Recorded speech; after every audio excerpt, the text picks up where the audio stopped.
This discussion is about active and passive forces. At a very fundamental level, horizontal planes are restive and passive. Vertical planes are stabilizing and somewhat active, somewhat passive. Diagonal planes are dynamic and entirely active. The white spaces within and in between the scene's later forms are anything but passive. The most dynamic area in this image is the large red panel. It would be considered this image's focal point.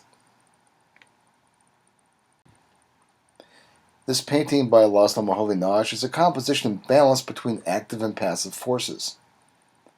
The highly active red line provides a stabilizing element while at the same time creating a point of tension.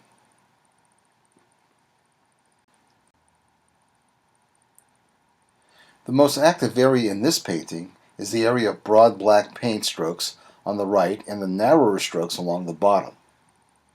The remaining space is passive and abundant, to the point of nearly balancing out the two contrasting zones.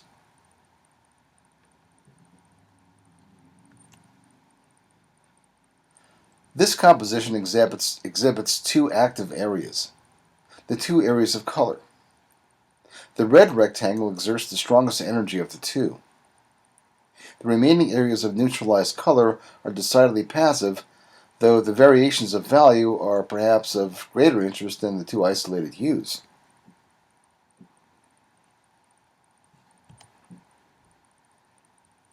The same could be said in this panel opposite the elevators on the 5th floor of the Museum of Modern Art. The most active area is clearly the focal point.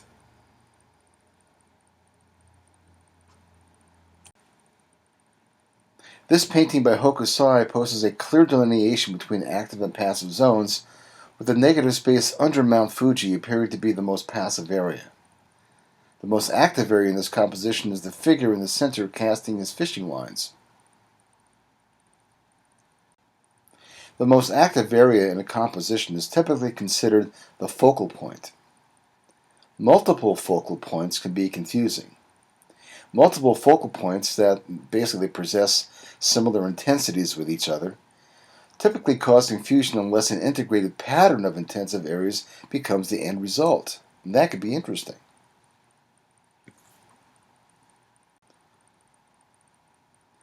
Little assistance is required to identify the focal point in this advertisement for Kikkoman soy sauce. The contrast of a small area of color against a larger neutralized or less intensive color is enough to call sufficient attention. A larger focal point in this case, or a tighter cropping of the focal point itself, would tend to diminish or trivialize the focal point's dramatic effect.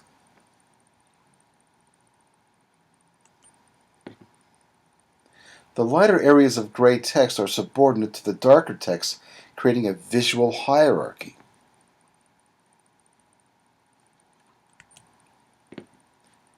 And lastly, this Reed Miles designed album cover clearly establishes a visual hierarchy in terms of value and size distribution.